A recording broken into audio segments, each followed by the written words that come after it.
tanda-tanda awak mengalami masalah anemia. Banyak tanda-tanda dia. Dia ada tanda-tanda yang ringan, dia ada tanda-tanda yang berat. Antara tanda-tanda orang mengalami anemia, yang pertama lesu, penat, letih. Yang kedua, boleh jadi juga korang merasakan cepat berdebar. Jantung korang cepat rasa macam laju. Palpitation lah, berdebar-debar. Nadi. Nadi ni, kalau kita rasa dekat sini, nadi kita ni laju.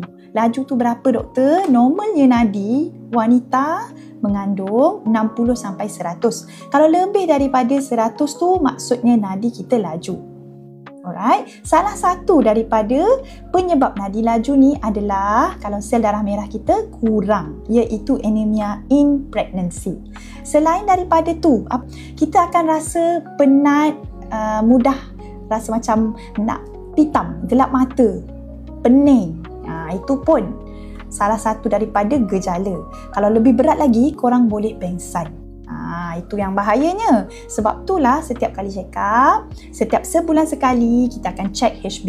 Kalau HB korang okey, 11 dan ke atas, setiap bulan saja kita akan check. Kalau HB tak cantik, terpaksalah setiap 2 minggu. Kita biasanya akan pantau setiap 2 minggu lah kalau tak cantik HB korang.